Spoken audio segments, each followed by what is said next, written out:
मंच पर उपस्थित सभी प्रबुद्धजनों, साहित्य मनुष्यों, मेरे गुरुजनों को मेरा सादर प्रणाम। मैं आज डॉक्टर ऋतु नंदन पांडे एक बार फिर से अंतर्राष्ट्रीय हिंदी संगठन के साथ मासिक कार्यक्रम में एक फिर से साहित्यिक प्रस्तुति लेके आपके समक्ष उपस्थित हुई हूँ। और आज का हमारा जो विषय है वो है साहित्य, सिनेमा और ओटीटी। साहित्य और सिनेमा की आपस में क्या भूमिका रही है, साहित्य सिनेमा पर कितना प्रभाव डालता है, इसके अंतर्गत हम चर्चा करेंगे आज। और आज हमारे साथ जो अध्यक्ष के रूप में उपस्थित है प्रोफेसर पुनीत बिसारिया जी, अभी हमारे साथ जुड़े नहीं हैं, जुड़ने ही वाले हैं। वह वर्तमान में द फिल्म फाउंडेशन ट्रस्ट के अध्यक्ष हैं और पूर्व में हिंदी विभाग बुंदेलखंड यूनिवर्सिटी के अध्यक्ष रह चुके हैं। आदरणीय पुनीत सर का स्वागत है, अभी कुछ ही देर में हमारे साथ जुड़ जाएंगे। विषय प्रवर्तक के रूप में मॉरिशस से जाने माने मीडियाकर्मी, लेखक व पत्रकार आदरणीय आशुतोष देशमुख जी हमारे साथ हैं। आदरणीय देशमुख सर, आपका स्वागत है। विशिष्ट अतिथि के रूप में आज हमारे साथ प्रसिद्ध पत्रकार, लेखक व समीक्षक आदरणीय सूर्यकांत शर्मा जी उपस्थित हैं। आदरणीय, आपका कार्यक्रम में स्वागत है। विशेष वक्ता के रूप में आदरणीय रविंद्र कात्यायन सर हमारे साथ रहेंगे, अभी उपस्थित नहीं हुए हैं। मुख्य वक्ता के रूप में आज हमारे साथ आदरणीय चैतन्य त्रिवेदी सर उपस्थित हैं। आप एक प्रसिद्ध लेखक व वरिष्ठ पत्रकार के रूप में साहित्य की दुनिया में अपना नाम लिए हुए हैं। सर, आदरणीय, आपका स्वागत है। साहित्य को समाज का दर्पण कहा जाता है। साहित्य समाज रूपी शरीर की आत्मा है। साहित्य का विकसित रूप ही आज सिनेमा के रूप में जाना जाता है। साहित्य की प्रत्येक विधा को आत्मसात करने और समाज पर सीधे व शीघ्र प्रभाव उत्पन्न करने के गुणों के परिणाम स्वरूप ही सिनेमा की साहित्य अध्ययन में उपादेयता स्वतः स्पष्ट होती है। साहित्य और सिनेमा दोनों ही समान है और दोनों ही समाज के पहलू हैं। दोनों ही समाज में घटित घटनाओं और जीवन का आईना है। सिनेमा से साहित्य का संबंध उतना ही पुराना है जितना साहित्य स्वयं। तो आइए इन्हीं सब बातों को लेकर आज हम चर्चा करते हैं। और मैं आज के कार्यक्रम की शुरुआत आदरणीय देशमुख सर से करती हूँ। आप विषय प्रवर्तक के रूप में आपका स्वागत है सर। और आप हमेशा कहते हैं कि सिनेमा और साहित्य एक दूसरे के पूरक हैं। तो हम और हमारे दर्शक इस बारे में आपसे थोड़ा विस्तार से सुनना चाहेंगे। कृपया इस पर प्रकाश डालें सर। आशुतोष सर, आपका स्वागत है। धन्यवाद रितु जी। और सबसे पहले तो धन्यवाद कि आपने एक इतना इंटरेस्टिंग विषय चुना, क्योंकि साहित्य और सिनेमा ये दोनों लगते तो जैसे मैंने कहा कि पूरक है, लेकिन वो क्या वास्तव में धरातल पर भी पूरक है? तो जब इसको देखते हैं तो ऐसा लगता है कि कहीं बहुत बड़ी खाई सी दोनों के बीच में आ गई है। और वो खाई क्यों आई, कैसे आई, उस पर हम बात करेंगे। लेकिन एक बार थोड़ा ऐतिहासिक जो कुछ हुआ उस पर नजर डालें। अगर आप भारतीय सिनेमा के इतिहास को टटोले तो वो राजा हरिश्चंद्र फिल्म के साथ शुरू होता है, जो दादा साहब फाल्के ने बनाई थी। और अगर आप वैसे ही भारतीय साहित्य के भी सबसे उल्लेखनीय क्षण को टटोले तो हमें गुरुदेव रविन्द्रनाथ टैगोर की महान कृति गीतांजलि की तरफ देखना होगा, जिसे साहित्य का नोबेल पुरस्कार मिला था। और दिलचस्प बात यह कि ये दोनों चीजें, जब ये दोनों घटनाएं जब हुई, वह वर्ष 1913 का था। मतलब 1913 में साहित्य का भी एक तरीके से रिकॉग्निशन हुआ इंटरनेशनल मंच पर, और उसी तरीके से भारत की पहली फिल्म भी बनी।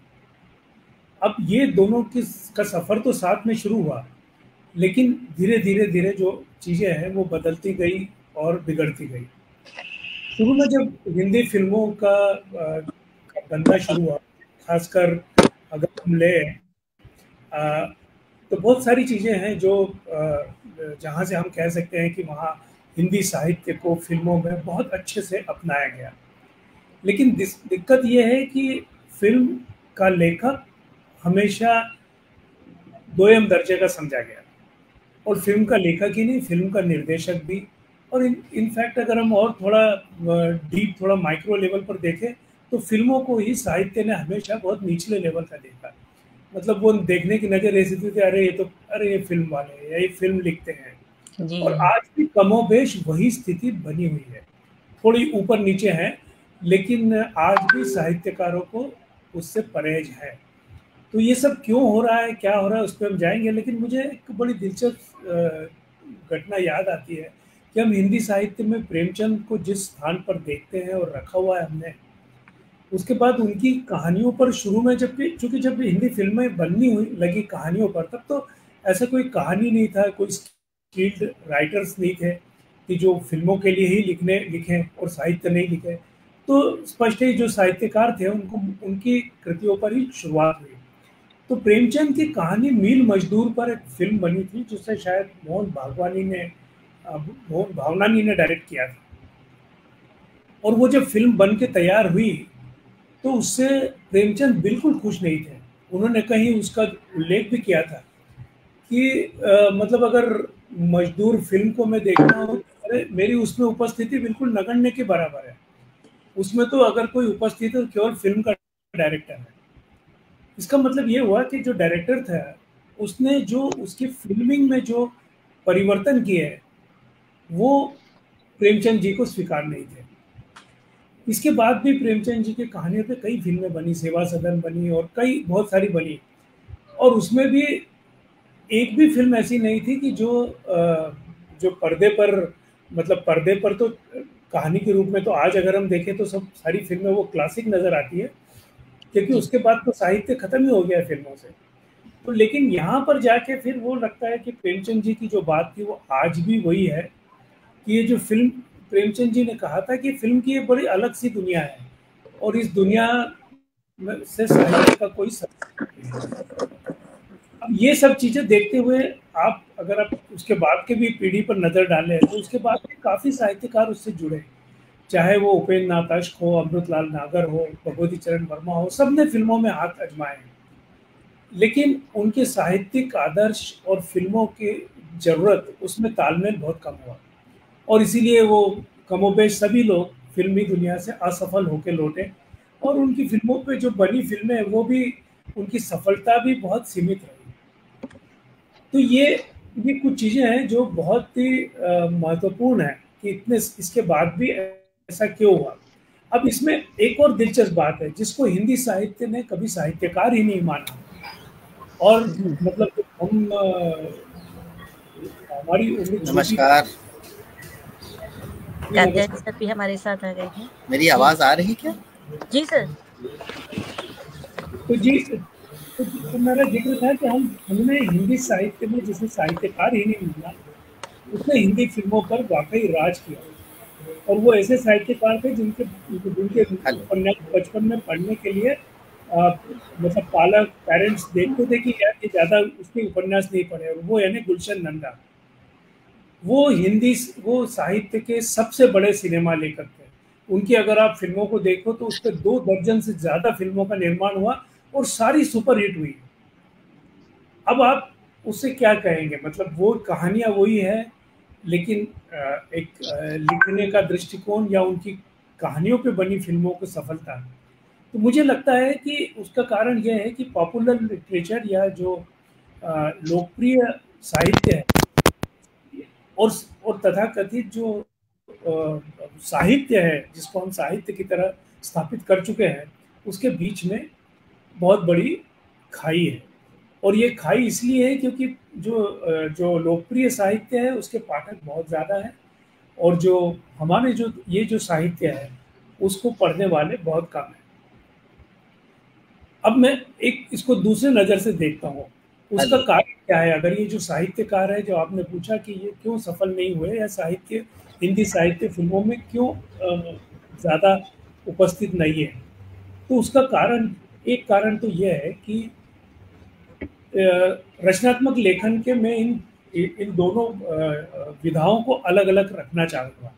जैसे जो हिंदी साहित्य है उसको मैं रचनात्मक साहित्य जो पूरी तरीके से क्रिएटिव राइटिंग है, और फिल्म की जो राइटिंग है उसको मैं एक स्किल सेट राइटिंग मानता हूँ, जिसमें आदमी लिख लिख के भी जिसके हाथ मंचते हैं, या जो एक पर्टिकुलर विधा पर जो अपना आधिपत्य ले लेते हैं, वैसा।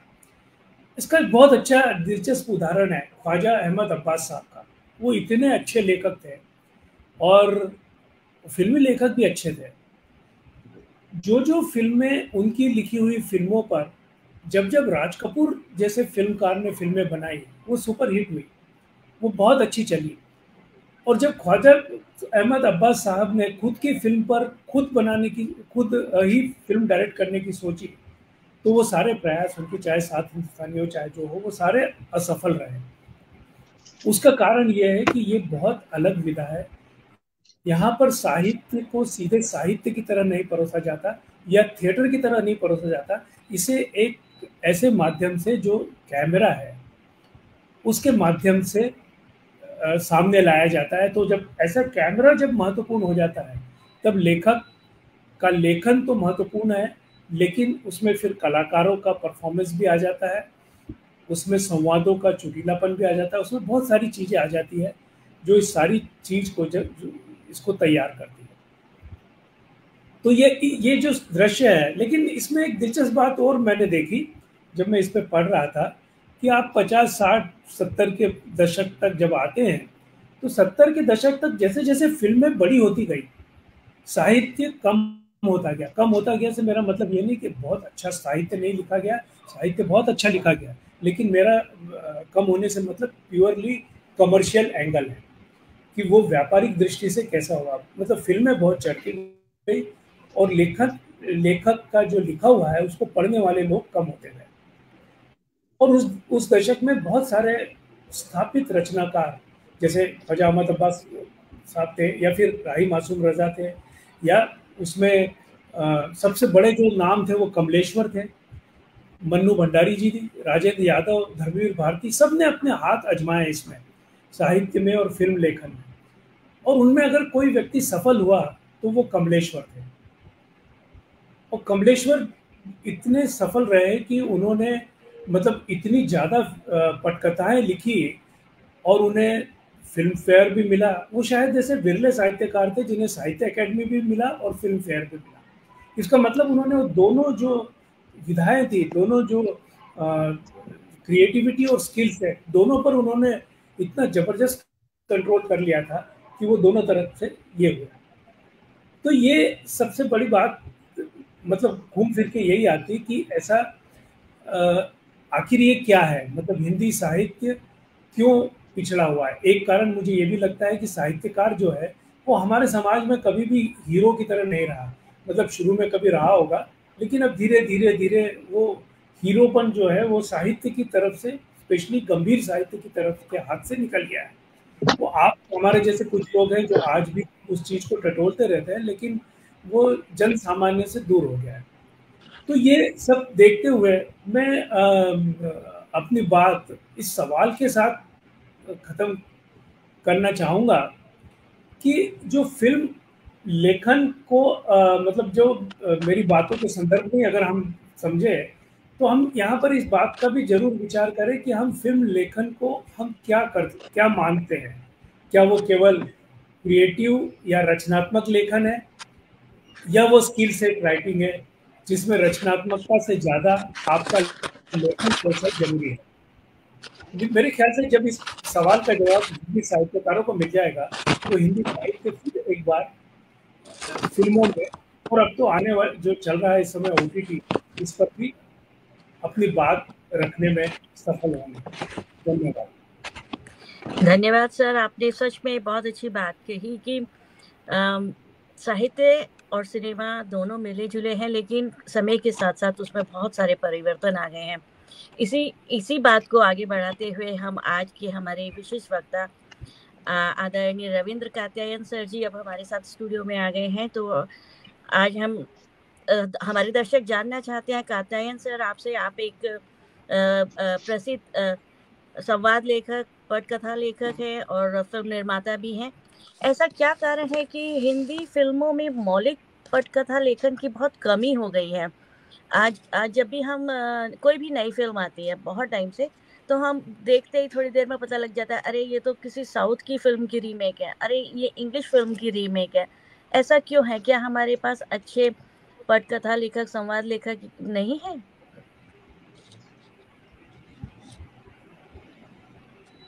रविंद्र सर, आपसे प्रश्न। अभी मेरी आवाज आ रही? जी सर। जी जी, धन्यवाद। सबको नमस्कार करता हूँ। मैं अभी भी पहुंचा तो थोड़ा विलंब हो गया था। आपने कहा कि पटकथा लेखकों की कमी है क्या, या मौलिक कहानियां सिनेमा में क्यों नहीं आ रही? तो आदरणीय आशुतोष जी ने तो काफी बातें कह दी। सबसे बड़ी समस्या ये है कि जो फिल्म बनाने वाले हैं उनको साहित्य से कहानियां लेने का कोई इंटरेस्ट नहीं है, ऐसा हम कह सकते हैं, क्योंकि उनको जो कहानियां चाहिए उन कहानियों में उनको साहित्य नहीं दिखाना, ये उद्देश्य है। और अगर वो साहित्यिक कहानियां लेते हैं तो उसमें मैं पहले बात करूंगा फिल्म वालों की और उसके बाद साहित्यकारों की, क्योंकि दोनों ओर से थोड़ा सा है बातें कहने लायक।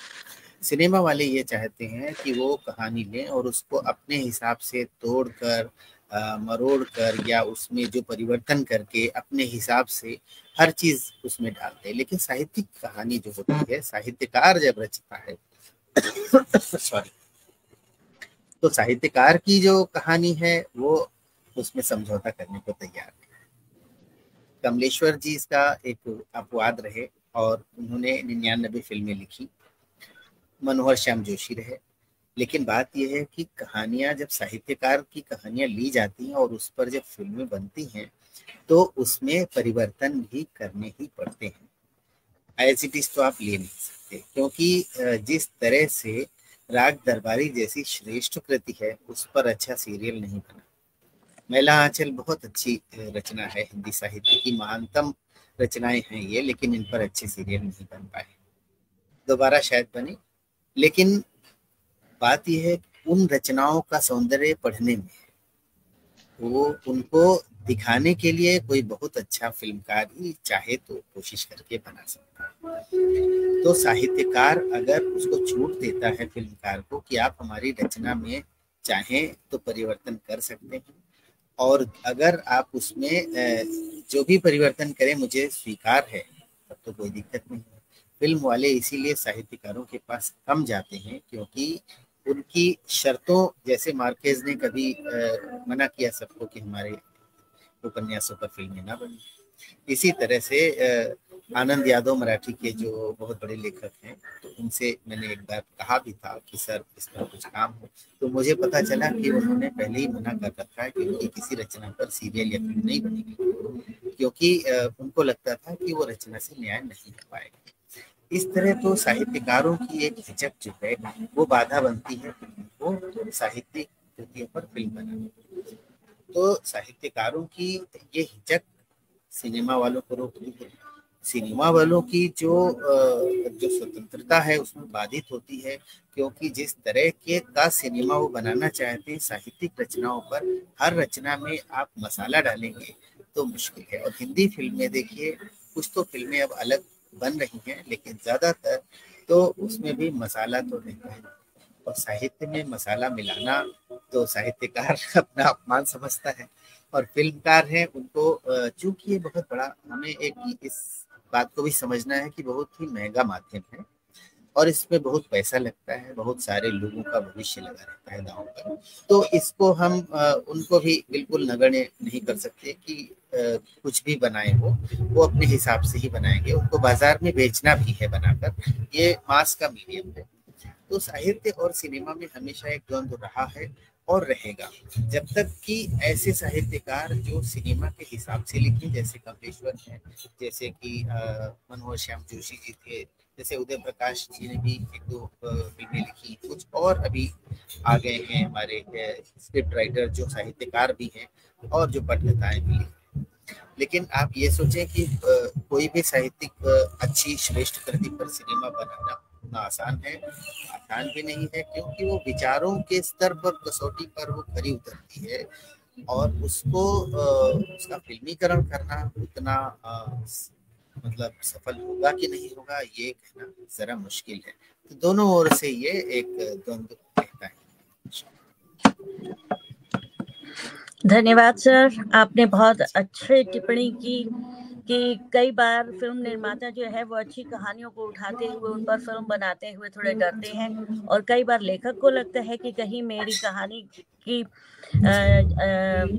कहानी में जो मैं कहना चाहता हूँ वो सार पता नहीं दर्शकों तक पहुंच पाएगा या नहीं, उनकी कहानी के अर्थ का अनर्थ ना हो जाए, इसके लिए भी और कहूँ जी। अब माफ कीजिए, आपको रोक रहा हूँ। देखिए ये शुरुआत ही प्रेमचंद से की जी। जब प्रेमचंद यहाँ से गए थे तो उस समय 1933 के आसपास 8,000 रुपए तनख्वाह पर बुलाया गया था, और उन्होंने मिल मजदूर जो फिल्म बनाई थी, लिखी थी, और उसके बाद वो बहुत ही निराश थे, क्योंकि उन्होंने कहा था कि मेरी ये रचना की हत्या हो चुकी है और मैं बिल्कुल पसंद नहीं हूँ इससे, लेकिन उनका 1 साल का अनुबंध था।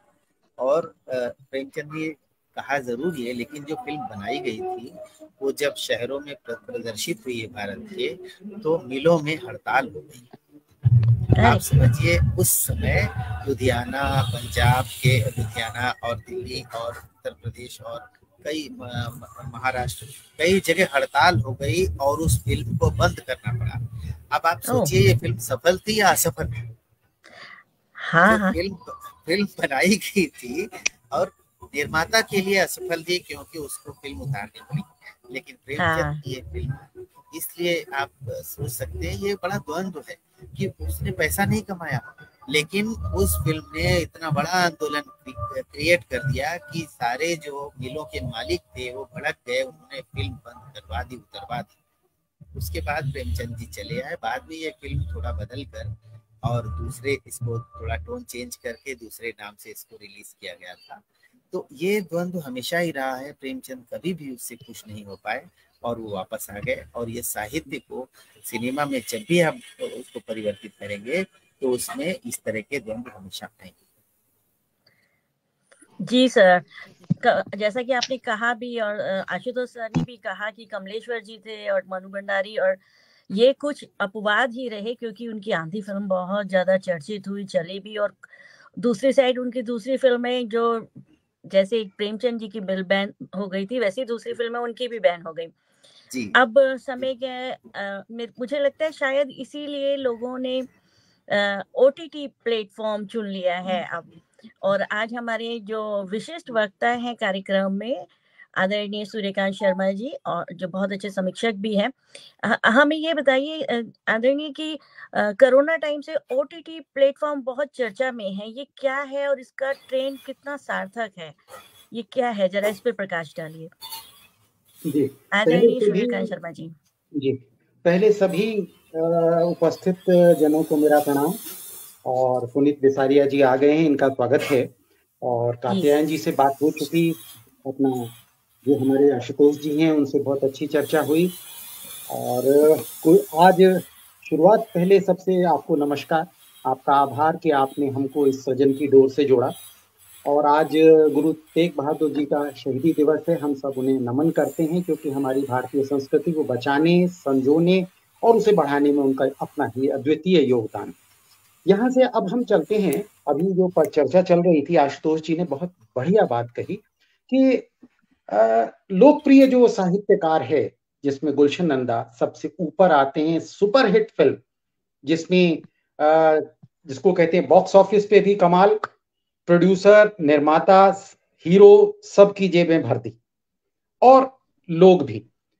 और उन्होंने एक बात को, एक प्रश्न को उठाया कि क्या ये एक लोकप्रिय साहित्य का नीड बेस्ड एक क्रिएटिव राइटिंग की जरूरत है या साहित्यकार की, एक खाई को उन्होंने बताया, प्रश्न पर खत्म किया। मैं उनसे पूर्णतया सहमत हूं।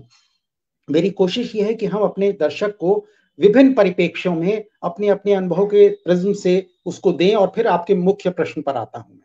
तो ये नीड बेस्ड राइटिंग है। मुझे याद है दूरदर्शन में कुबेर दत्त साहब एक प्रोग्राम आया करता था, आप और हम, जिसमें हम दर्शकों की चिट्ठियों का जवाब दिया जाता था। तो वहां पर उनसे पूछा गया कि रेडियो में जितने सुंदर रूपक या प्रहसन आते हैं वो दूरदर्शन में क्यों नहीं आते। उसका बहुत ही माकूल, और मैं समझता हूं कि हमारे दोनों पूर्व वक्ताओं के साथ कदम ताल मिलाते हुए कुबेर दत्त जी ने उसका जवाब दिया था कि हम जब दृश्य और श्रव्य माध्यम में यानी ऑडियो विजुअल माध्यम में किसी चीज को दिखाते हैं तो उसकी अपनी सीमाएं होती हैं। श्रव्य माध्यम यानी कि रेडियो में एक सांवले से रंग की, मैं यथावत शब्द बता रहा हूं, एक सांवले से रंग की लड़की, साधारण रूप रंग की लड़की भी इंद्र की अप्सरा का अभिनय कर सकती है अपनी आवाज के जादू पर। लेकिन दूरदर्शन में वैसा ही, उसी हिसाब से, जिस हिसाब से अप्सरा का एक कॉन्सेप्ट है, जिस हिसाब से उसका जो भाव विन्यास है बोलने का, उसमें उतनी बातचीत नहीं आएगी। तो ये मैंने एग्जांपल आपको दिया जो बिल्कुल क्लियर करता है कि ऑडियो विजुअल माध्यम की अपनी विशेषताएं हैं और साहित्य की अपनी विशेषताएं हैं। साहित्यकार एक अपनी कल्पना में एक चीज को गढ़ता है और उसको मूर्तिमान करता है। फिल्म निर्देशक या निर्माता के लिए उसको दिखाना बहुत खर्चीला भी हो सकता है, श्रम साध्य भी हो सकता है, और हो सकता है कि उसमें उसकी जो फिल्म में हम सब लोग मजा लेने जाते हैं, देखने जाते हैं, सामाजिक संदेश और बाकी चीजें तो बाद में आती हैं। सबसे पहले तो वो जो दर्शक है, जो हर वर्ग का दर्शक है, वो रिक्शा चालक से लेके प्रबुद्ध वर्ग तक का दर्शक है। तो वहां पर ये जो फिल्म राइटिंग है, पटकथा लेखन है, ये निश्चित रूप से नीड बेस्ड है। इसको आप साहित्य से के एक अलग आयाम में देख सकते हैं, लेकिन साहित्य और सिनेमा गड़मड़ करके नहीं देख सकते। यही वजह है कि साहित्यकारों में और उनमें एक खाई सी बनी रही, और इसका नतीजा ये हुआ कि साहित्यकार या सिनेमा अगर समय के साथ साथ बदलते रहते तब तो ठीक है, तब तो ये जुगलबंदी चलती। साहित्यकार अपने आप को स्वनाम धन्य भी रहे, कुछ लोग अपने अहम में रहे, कुछ ईगो में रहे, और नतीजा ये हुआ कि आज साहित्य थोड़ा पीछे है, लोकप्रिय साहित्य बेहतर है, लेकिन यही साहित्यकार लोकप्रिय साहित्यकारों को वैल्यू नहीं देते हैं। ठीक उसी प्रकार से जैसे विज्ञान के जो बड़े बड़े वैज्ञानिक है, वो जो पॉपुलर साइंस है, विज्ञान संचारक है, उसको वैल्यू नहीं देते हैं। और नतीजा क्या होता है कि जो बीच का संवाद होता है उसको वैल्यू देनी चाहिए। ठीक वैसे ही जैसे पत्रकार को आज उतनी वैल्यू नहीं है जो जिसका वो हकदार है। और नतीजा क्या है कि हमारा मीडिया कहीं ना कहीं पीछे है। वो मीडिया जो कभी स्वतंत्रता प्राप्ति से पूर्व एक ज्वलंत एक कलम के ऊपर था, जिसमें कहते थे खींचो न कमान न तलवार निकालो, जब तोप मुकाबिल हो तो अखबार निकालो। तो ये दोनों चीजें इसमें बात हुई। अब मैं आता हूं, अब क्या हुआ, कहते हैं कि सिचुएशन जैसे नदी अगर प्रदूषित हो जाए तो उसमें एक रिवर्स ऑस्मोसिस जो हम जानते हैं आजकल आरओ सिस्टम, तो उसमें एक अपनी स्वतः एक वैज्ञानिक प्रक्रिया होती है कि वो 10 किलोमीटर के अंदर अंदर जो भी गंदमंद आता है, जो भी खराब अपशिष्ट पदार्थ आता है, उसको चेंज कर लेती है। यही चीज नेचर ने एक सेटिंग में दी है। जब ये सिनेमा और साहित्य में नहीं बनी तो क्या हुआ, इंडिविजुअल, अब पहले क्या था, एक बैनर चलता था। अब जैसे जैसे शिक्षा का प्रसार हुआ, जैसे जैसे अवेकनिंग हुई, तो एक इंडिविजुअलिस्टिक एटीट्यूड सामने आया, व्यक्तिगत चाह आई, लोग जो स्थानीय संस्कृतियां थी वो सामने आई, और उन्होंने, और कोरोना, इन सब ने मिलकर के जन्म दिया ओटीटी, ओवर द टॉप, यानी कि ऐसी विधा जिसमें इंडिविजुअल अपनी सुविधा से, अपने चुनाव से किसी भी सीरीज को, किसी भी चीज को देख सके। और ये सन 2008 में इसकी शुरुआत हुई, जिसको रिलायंस ने एक चैनल लॉन्च किया जिसका नाम था शायद बिगी टीवी। वहां से शुरू हुआ। 2010 में इसमें चेंजेस आए, और अब इसकी हालत ये है, और इसकी सफलता का कारण ये है कि इफी, यानी कि जो गोवा में चल रहा है, इंडिया इंटरनेशनल फिल्म फेस्टिवल, उसमें एक अवार्ड सृजित किया गया है। आप सोचिए कि ओटीटी ने या प्लेटफॉर्म्स ने कितना जबरदस्त अपनी प्रोग्रेस की है। कुछ कृतियां इसकी बेहद शानदार रही, जैसे लाल बहादुर शास्त्री की मृत्यु की जो गुत्थी है, रहस्य की जो गुत्थी है, वो कुछ लोगों के सामने, कुछ नहीं है। तो ताशकंद फाइल एक पिक्चर बनी, और बेबाकी से उसमें हर चीज को बताया गया, और लोगों ने पसंद किया। एक और विषय बता देता हूं, अभी ये जो एक ही बंदा काफी है, जो हमारे धर्म गुरु हैं, वो क्या अत्याचार करते हैं, क्या पाखंड करते हैं, उसके ऊपर भी एक फिल्म बनी और देखिए कितनी पॉपुलर हुई।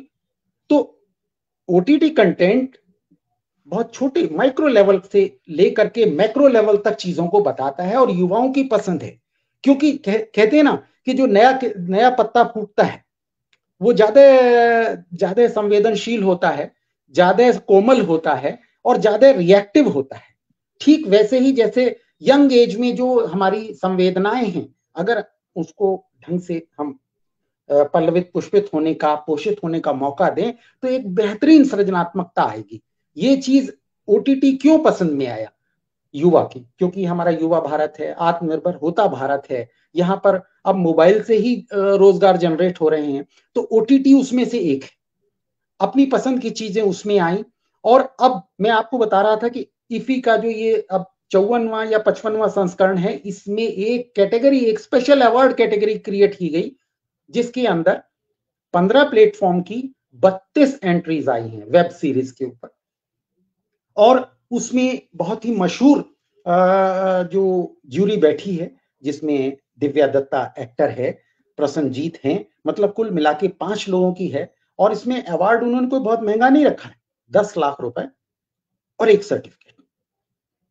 तो ये ठीक वैसे ही है जैसे इंडिया ने कभी जब रॉकेट संसार में, रॉकेट प्रौद्योगिकी में प्रवेश किया था, तो जो पहला अपना रॉकेट छोड़ा था स्पेस में, वो एक पेंसिल के आकार का था। तो ओटीटी आने वाले भविष्य में एक बेहतरीन चॉइस बनेगा, लेकिन इस पर भी नकेल की जरूरत है। क्यों कि बहुत ज्यादा जब स्वतंत्रता मिल जाती है तो भस्मासुर का हमारी संस्कृति में उदाहरण है।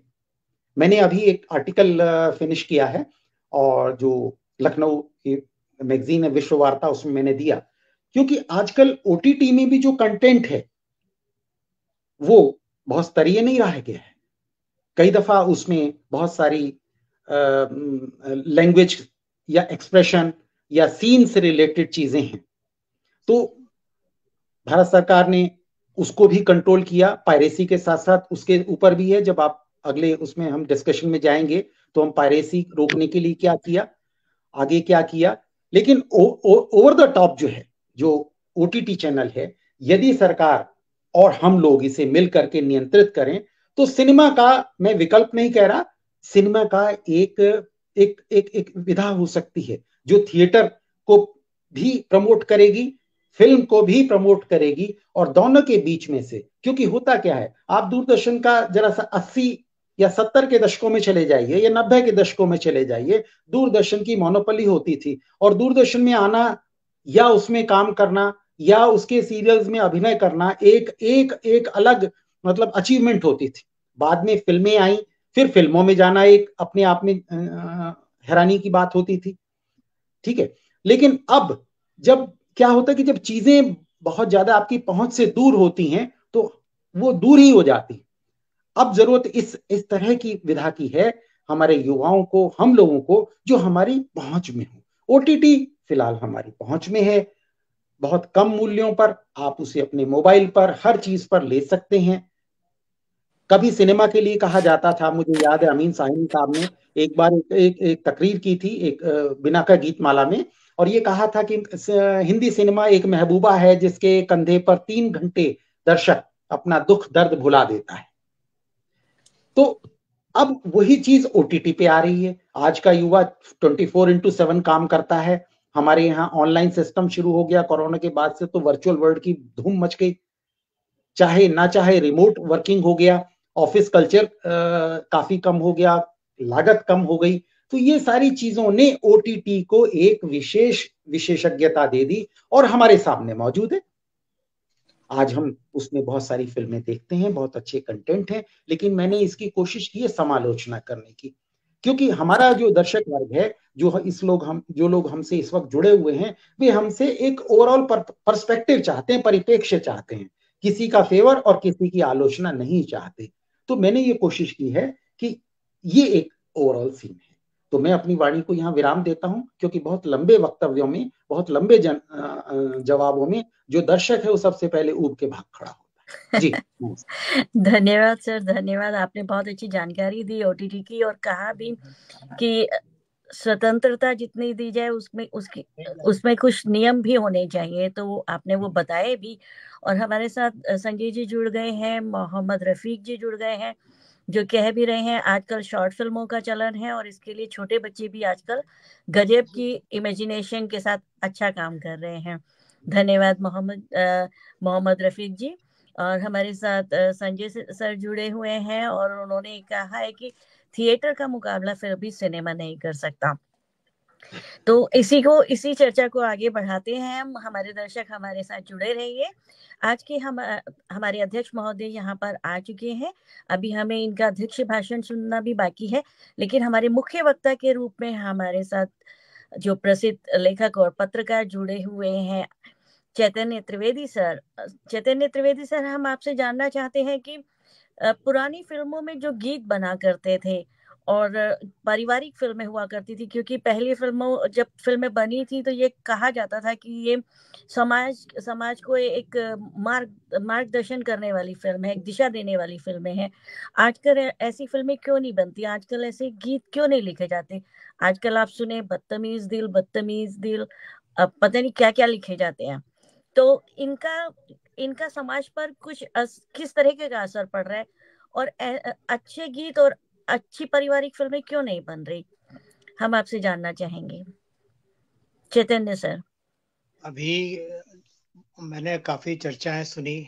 आशुतोष जी ने बहुत सारा कुछ कहा, शर्मा जी ने कहा, कात्यायन जी ने कहा। तो मैं ये कहना चाहूंगा कि ऐसा नहीं है, जमाने को आप किसी भी जमाने को आप दिशा नहीं दे सकते, क्योंकि यथार्थ तो वही है। यथार्थ को आप दिशा नहीं दी जा सकती।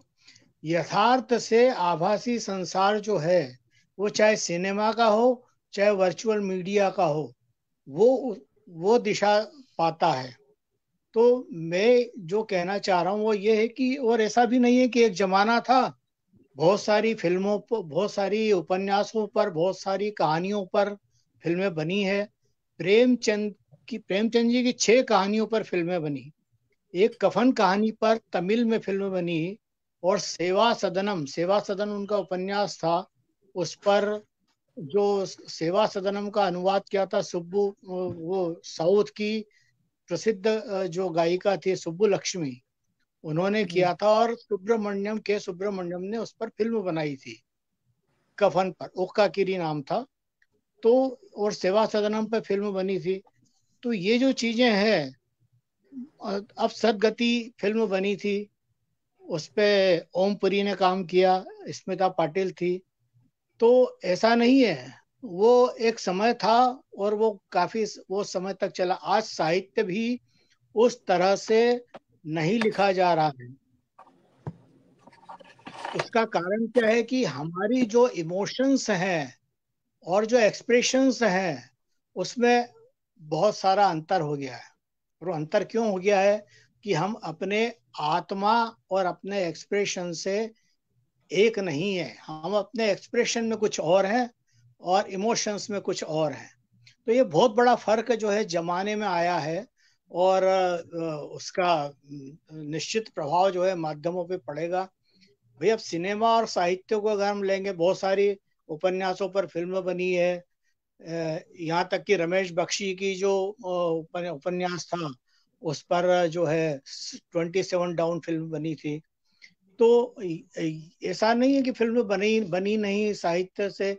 दूसरी चीज क्या होती है कि साहित्य की जो गति है वो धीमी है, और जो वर्चुअल संसार है, जो आपका सिनेमा है, उसकी गति बहुत तेज हो गई है।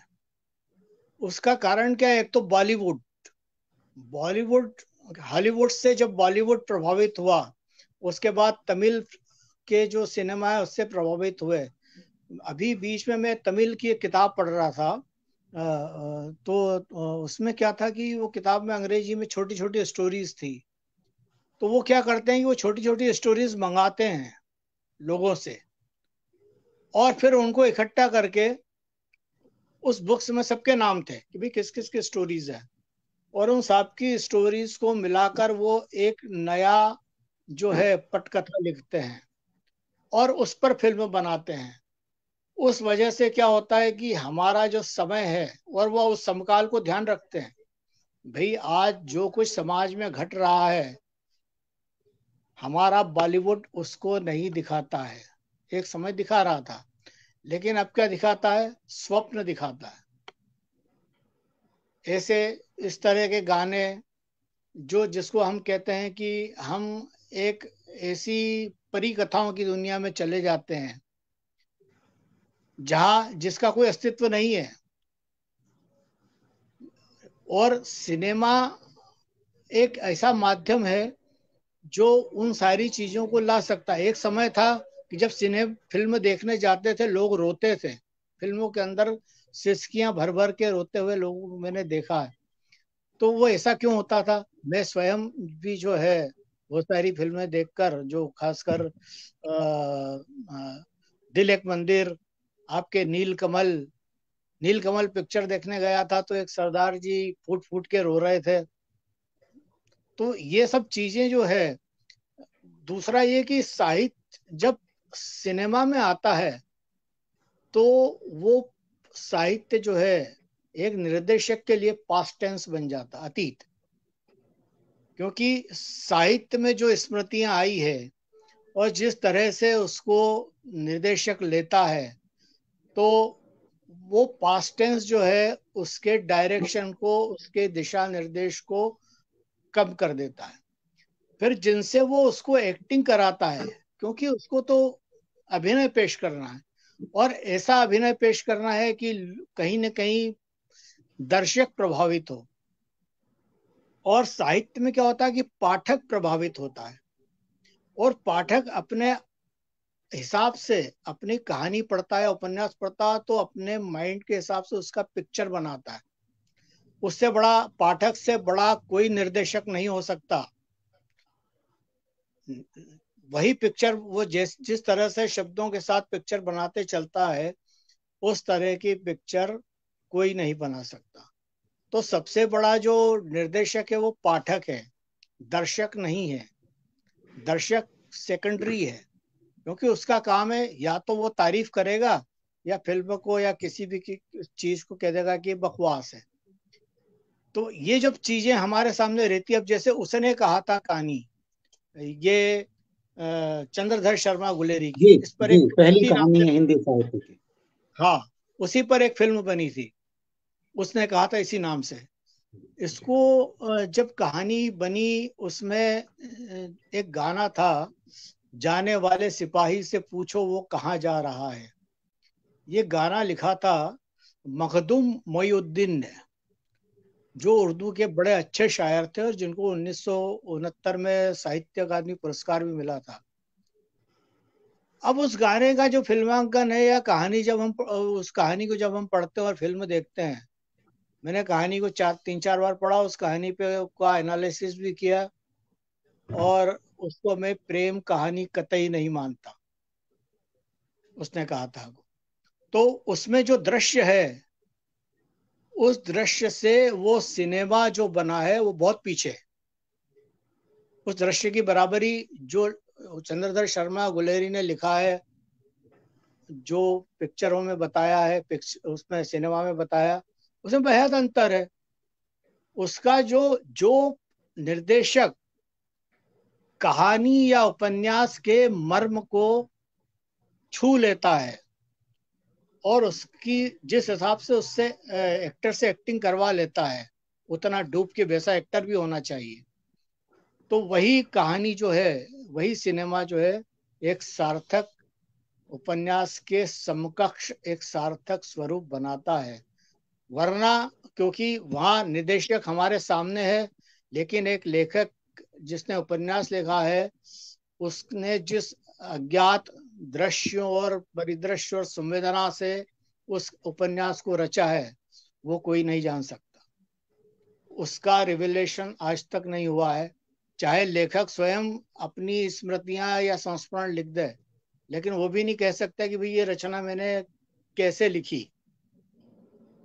तो क्रिएशन जो है वो दो तरह का है, सिनेमा का क्रिएशन अलग है, साहित्य का अलग है। साहित्य का क्रिएशन, उपन्यास का एक प्लॉट होता है, लेकिन सब उसमें जो क्रिएशन आता है वो नेचर से आता है कि लेखक के साथ क्या बीती।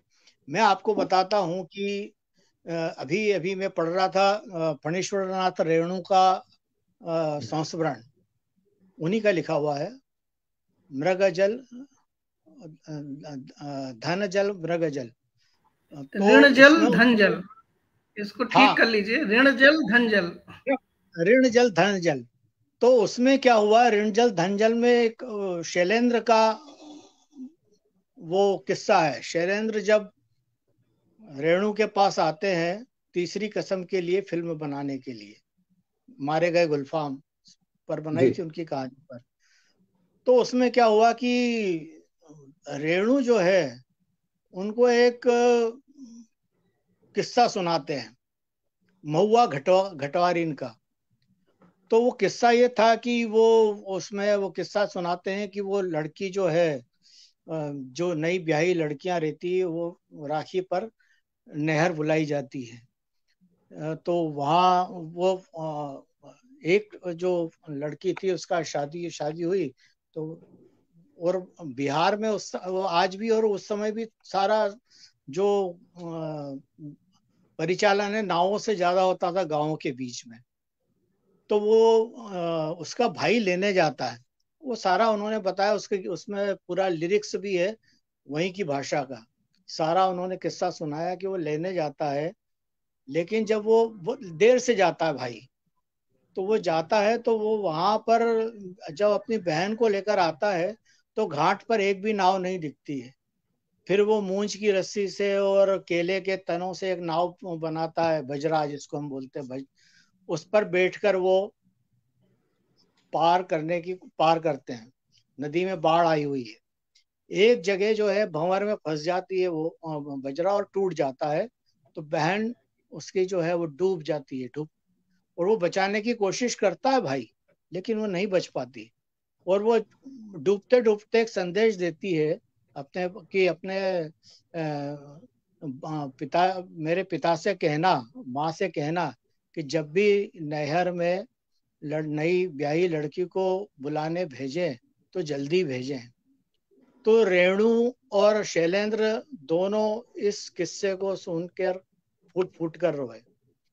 फिर क्या हुआ कि कुछ दिनों बाद, तब रेणु बॉम्बे आ चुके थे, कुछ दिनों बाद शैलेंद्र फिर आए रिमझिम जहां वो रेणु रहते थे। तो वहां पर वो जब शैलेंद्र आते हैं तो वो एक गीत लेकर आते हैं।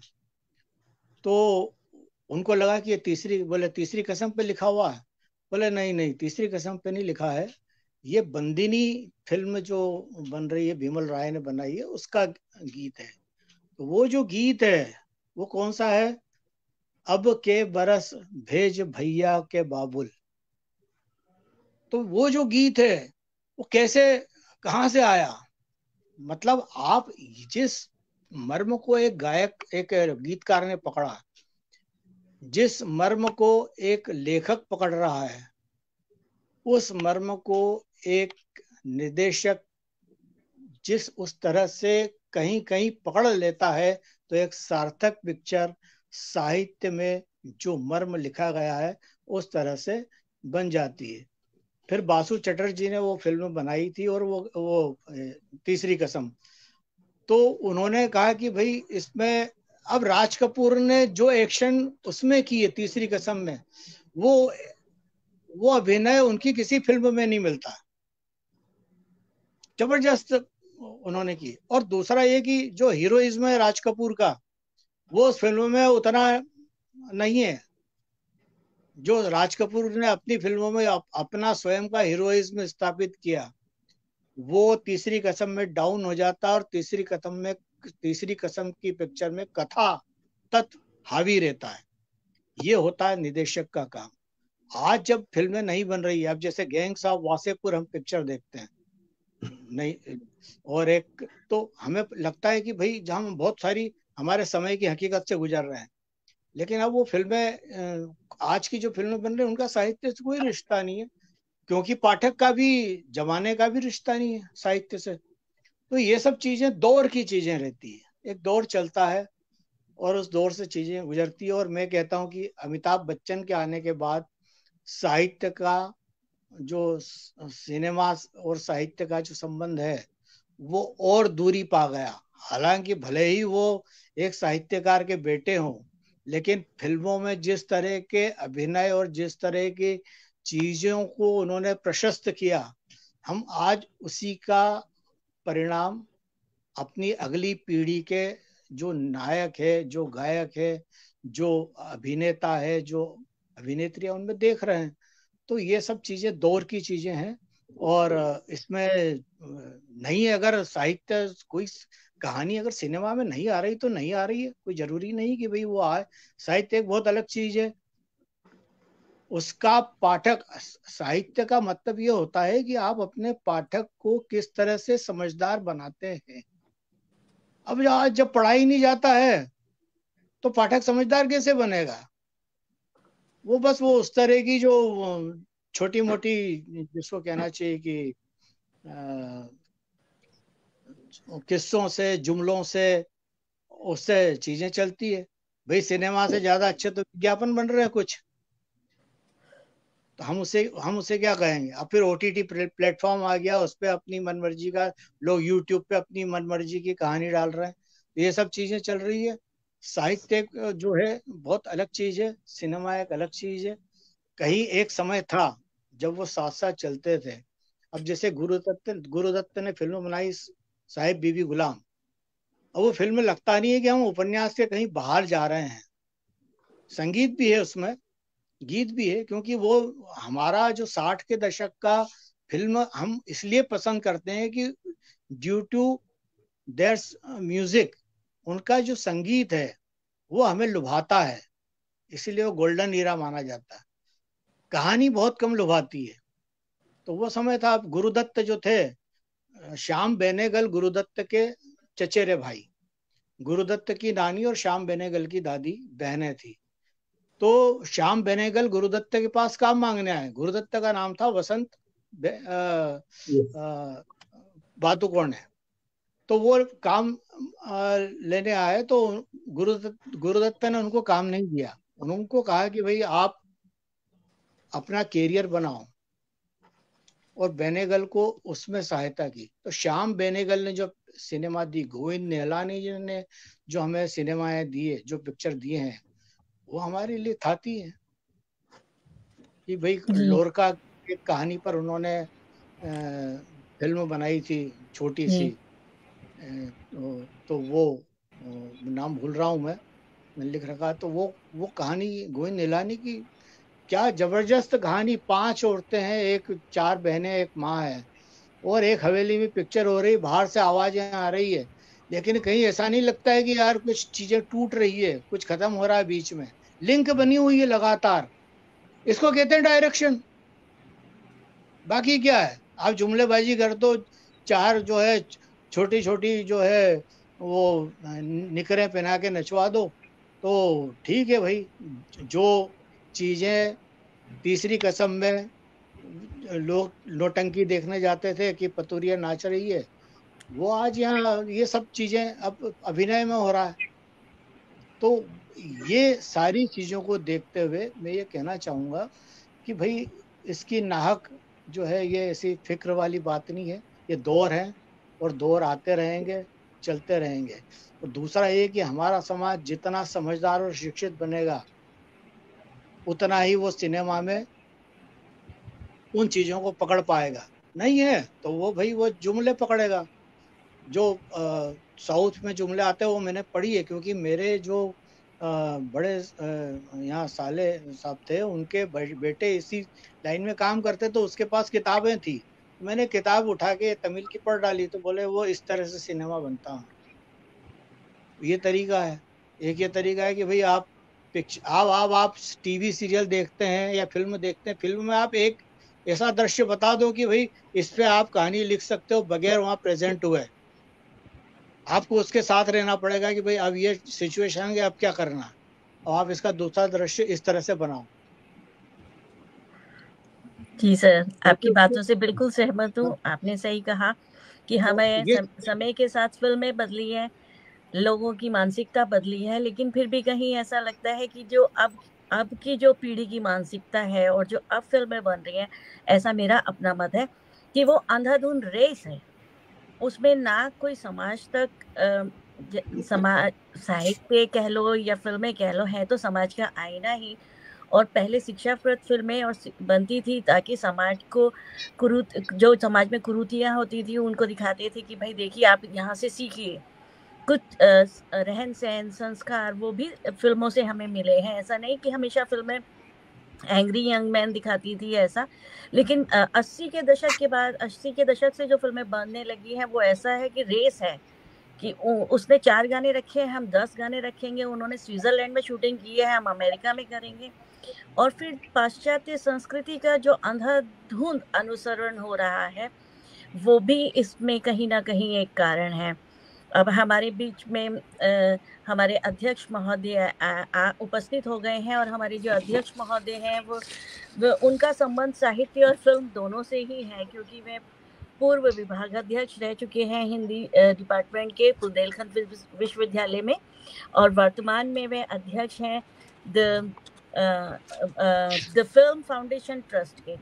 तो और आपने बहुत सारी किताबें भी फिल्मों पर लिखी हैं। तो हम अध्यक्ष महोदय आपके अध्यक्षीय भाषण के साथ ये जानना चाहेंगे, क्या इसके पीछे हमारी मानसिकता है आज के समय की युवा पीढ़ी की, जो सिर्फ भाग रही है बिना कुछ सोचे समझे अनुसरण कर रही है, या इसके पीछे कहीं ना कहीं पाश्चात्य जीवन की वैभवता है जिसके प्रति हमारा युवा जो है वो आकर्षित हो रहा है बिना जाने आज की फिल्मों में क्या हो रहा है? आप इस पे थोड़ा सा प्रकाश डालिए। बहुत बहुत धन्यवाद रितु शर्मा जी। आप पहले तो सभी दर्शकों का और हमारे साथ उपस्थित डॉक्टर रविंद्र कात्यायन जी, सूर्यकांत शर्मा जी, आशुतोष देशमुख जी और चैतन्य त्रिवेदी जी, आप सबका बहुत बहुत आभार। आप लोगों ने बड़े अच्छे तरीके से सिनेमा और साहित्य को परिभाषित किया। इससे पहले कि मैं आपके प्रश्न पर आऊं, थोड़ा साहित्य और सिनेमा के संबंधों पर मैं भी 5 मिनट में बात करना चाहूंगा। जी जरूर। देखिए, साहित्य और सिनेमा के संबंध बड़े जटिल हैं, लेकिन मैं ये मानता हूं कि साहित्य के बिना सिनेमा नहीं हो सकता। और इस बारे में जब मैं ये बात कहता हूं तो कुछ तर्क और तथ्य के साथ ये बात कहता हूं कि जहां साहित्य नहीं है वहां सिनेमा नहीं। दोहराव हो सकता है साहित्य के नाम पर, ये साहित्य होगा तभी सिनेमा बनेगा। आप देखिए, नारायण प्रसाद बेताब और आगा हशर कश्मीरी के फारसी नाटकों से हिंदी सिनेमा का जन्म होता है। उनकी जो कहानियां हैं वो कौन थे? मूलतः लेखक ही थे। या फिर रामायण महाभारत या विभिन्न पौराणिक ग्रंथों की कहानियों पर आधारित हमारा पहला जो सिनेमा था दादा साहब फाल्के ने बनाया था, राजा हरिश्चंद्र के जीवन पर था, वो भी एक पौराणिक कथा पर ही केंद्रित था। और बाद में भी हमने देखा कि लगातार हमारे फिल्म जगत में कहानीकार या लेखक उपस्थित रहे। अब साहित्य को हम किस तरह से लें? हमारी दिक्कत यह है, जब हम साहित्य और सिनेमा के संबंध की बात करते हैं तो हम सिर्फ पटकथा लेखन और कहानी तक सीमित हो जाते हैं, जबकि साहित्य और सिनेमा के संबंध में साहित्य के 2 भाग काम करते हैं मूल रूप से। एक तो जिसको कहानी या नाटक या संवाद कह सकते हैं आप, जिसको आप जो है नाटक के नजदीक ज्यादा समझ सकते हैं, कहानी से अपेक्षाकृत कम उसका संबंध है क्योंकि इसमें दृश्य होते हैं। और दूसरा महत्वपूर्ण साहित्य का भाग होता है गीतकार। आप देखिए कि हिंदी सिनेमा में गीतकार सफल हुए, कथाकार ज्यादातर असफल। ये एक बहुत बड़ा प्रश्न है कि ऐसा क्यों हुआ। तो इसका उत्तर अभी हमारे वक्ताओं ने भी दिया, प्रेमचंद जी स्वयं है। जब प्रेमचंद जी की फिल्म मिल या मजदूर 1932 में फ्लॉप हुई, और फ्लॉप हुई क्या, फ्लॉप करवाई गई, ये भी हमें ध्यान देने की आवश्यकता है। फ्लॉप क्यों करवाई गई? क्योंकि वो मिल मजदूरों के अधिकारों पर आधारित थी, और उस समय सेंसर बोर्ड के अध्यक्ष बंबई की गन्ना मिल एसोसिएशन के अध्यक्ष भी थे। तो वो बिल्कुल नहीं चाहते थे कि ये फिल्म हिट हो। अगर ये फिल्म हिट होगी तो कहीं ना कहीं गन्ना मिल के जो हमारे मजदूर हैं, जिनके ऊपर मैं शोषण और अत्याचार करता हूं, वो उससे प्रभावित होंगे और इस फिल्म से प्रेरित होकर कहीं मेरे खिलाफ विद्रोह न कर दें। तो इसलिए उस फिल्म को जानबूझकर उसके खिलाफ मतलब बहुत सारे सेंसर बोर्ड के अवरोधक लटकाए गए, उसमें इतनी कट्स लगाए गए कि वो फिल्म अपना उद्देश्य खो बैठी। और यही नहीं, उसको बहुत कम दर्शक दिए गए। सिनेमा हॉल के जो पर्दे थे वो मुश्किल से 10 या 12 शहरों में प्रदर्शित हो पाई। और मजे की बात यह है कि खुद प्रेमचंद की जो सरस्वती प्रेस थी, उसके मजदूरों ने भी हड़ताल कर दी ये फिल्म देखने के बाद, और कहा कि हमारा भी वेतन बढ़ाओ। जब आपने फिल्म के लिए ये लिखा है तो हमारे भी अधिकार हैं। वहां आप दिखाते हैं कि मजदूरों की जीत होती है, तो हमें भी तो जीत मिलनी चाहिए। और इसके बाद फिर वो जब लौट कर आते हैं प्रेमचंद जी, तो निराश भी होते हैं, दुखी भी होते हैं, हताश भी होते हैं, और एक बड़ा ही सिनेमा और साहित्य के संबंधों पर चोट पहुंचाने वाला वक्तव्य देते हैं कि यदि साहित्य दूध है तो सिनेमा ताड़ी है, और जाहिर है कि दूध पीना चाहिए अच्छे स्वास्थ्य के लिए, ताड़ी अच्छी बात नहीं। तो उसको कहीं ना कहीं हमारे साहित्यकारों ने दिमाग में बैठा लिया कि सिनेमा तो ताड़ी है। खासकर लेखकों की बात करूंगा, गीतकारों की बात नहीं। लेकिन फिर भी ऐसा नहीं है, एक आकर्षण था। जैसे हम लोगों ने अपने युवा अवस्था में देखा है कि बच्चे भाग करके अपनी युवा अवस्था में मुंबई चले जाते थे हीरो बनने के लिए या हीरोइन बनने के लिए, इसी तरह से कथाकारों में भी एक क्रेज था कि वो जाएं और फिल्मों को कहीं ना कहीं फिल्मों से जुड़ें। उपेंद्र नाथ अश्क तो हीरो बनने के लिए फिल्मों में बंबई चले गए थे, और उन्होंने 2 फिल्मों में हीरो तो नहीं लेकिन हाँ एक पात्र के रूप में अभिनय किया, जिसमें एक 7 डेज फिल्म थी। तो इस तरह की एक मिनट, एक व्यवधान है, सॉरी आपकी, हम आपको प्रॉपरली देख नहीं पा रहे हैं। मैं दर्शकों की तरफ से कह रहा हूं इस बात को, जी जी, क्योंकि लाइटिंग की थोड़ी व्यवस्था बेटर कर लीजिए। आपका चश्मा ज्यादा चमक रहा है वाणी के साथ साथ।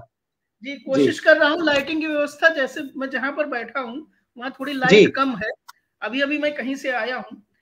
अच्छा, तो दूसरा अगर मोबाइल हो तो उसको फोकस कर लीजिए अपने चेहरे पर। हम दूरदर्शन वाले जी जी जी देख लेता जी जी, क्योंकि इसमें दर्शकों को लगेगा कि जो अध्यक्ष व्यक्ति है वो कैसा है, जिसका वक्तव्य इतना सुंदर है, तो वो स्वयं कैसी भाव भंगिमा का है। क्षमा चाहता हूँ यदि मैंने व्यवधान उपस्थित किया हो, लेकिन जी बेहतर है कुछ, तो अब शायद कुछ बेहतर होगा। जी जी, तो मैं क्या कह रहा था, हाँ, इसके तो मतलब कहने का तात्पर्य यह है कि कथाकारों में भी और गीतकारों में भी एक क्रेज था कि हिंदी फिल्म इंडस्ट्री में हम जाएं और किसी भी रूप में कोई योगदान करें। उपेंद्र नाथ अश्क की चर्चा मैंने अभी की। हम लोगों ने सुदर्शन की कहानी हार की जीत पढ़ी है, सभी ने पढ़ी है। सुदर्शन ने कम से कम 25 कहानियां लिखी फिल्मों के लिए, जिनकी चर्चा नहीं होती, पंडित सुदर्शन के नाम से। और उन्होंने फिल्मों में गीत भी लिखे। तोरी गठरी में लागा चोर मुसाफिर जाग जरा, ये पंडित सुदर्शन का लिखा हुआ गीत है और बड़ा मशहूर हुआ था अपने समय में। इसके अलावा उनके पुत्र शशिभूषण जी, उन्होंने प्रोफेसर, अनामिका, लावारिस, अमिताभ बच्चन की जो लावारिस है, ऐसी फिल्मों की पटकथा लिखी। इसके अलावा पंडित मुखराम शर्मा एक बहुत बड़ा नाम है, जो बहुत अच्छे फिल्मों के लेखक थे। गुलशन नंदा तो उसके बाद आते हैं।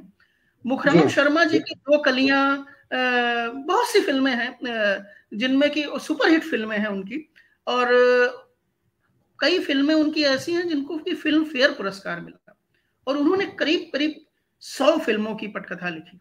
और मुखराम शर्मा को हिंदी सिनेमा का सबसे बड़ा पटकथा लेखक माना जाना चाहिए, क्योंकि उन्होंने जितनी हिट फिल्में दी उतनी हिट फिल्में गुलशन नंदा ने भी नहीं दी। लेकिन हमारी दिक्कत यह है कि हम वो जो पिष्ट पेषण की प्रवृत्ति है कि जो हमें पता है बस उसी पर हम बात करते हैं।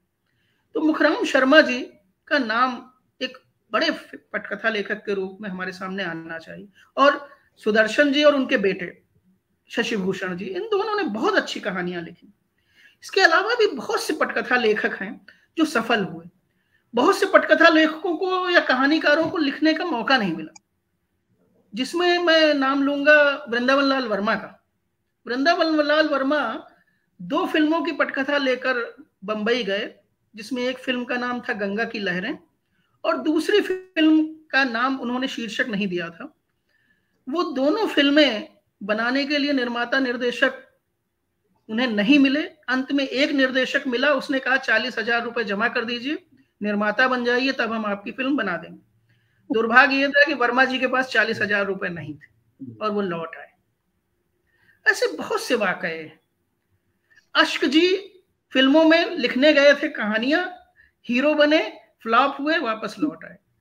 बहुत सी कहानियां हैं, ऐसे किस्से ढेरों हैं जिनमें कि कहीं ना कहीं फिल्म इंडस्ट्री ने उनके साथ सौतेला व्यवहार किया। लेकिन हम वही है, तस्वीर के दो पक्ष होते हैं। हाँ सर, उसमें एक का नाम जोड़ दीजिए। मैं मंटो की बात कर लूं सर, फिर बात करूंगा जो आप कह रहे हैं। मंटो ने बहुत अच्छी फिल्मों के लिए कहानियां लिखी। जो अशोक कुमार और देविका रानी की फिल्म अछूत कन्या है, उसकी पटकथा मंटो ने लिखी थी। और मंटो ने बहुत सी फिल्मों को आजादी से पहले जो भारत में बन रही थी, चाहे वो मुंबई में बन रही हो या लाहौर में बन रही हो, उनकी पटकथा लिखी और उनकी फिल्में बहुत हिट हुई। तो समस्या यह है कि इनकी चर्चा नहीं होती। मंटो के अलावा हमारे जो अन्य मतलब भारतीय और विदेशी भाषाओं के लेखक हैं, उनकी कहानियों पर बहुत सी फिल्में बनी। जैसे उदाहरण के लिए बंगाली के तो बहुत से उपन्यासकारों, कथाकारों की कहानियों पर या उनकी कविता तक पर फिल्म बनी है। इसके अलावा अब चूंकि समय कम है तो मैं संक्षेप में बहुत बात कर रहा हूँ। अंग्रेजी के के आर नारायणन साहब नहीं सर, आप समय लीजिए, क्योंकि आप महत्वपूर्ण जानकारी दे रहे हैं, आप समय लीजिए। जी धन्यवाद। तो गाइड जो उनका नॉवेल था, उस पर बहुत शानदार फिल्म देवानंद ने बनाई और हम सब जानते हैं कि वो एक क्लासिक है, कल्ट है।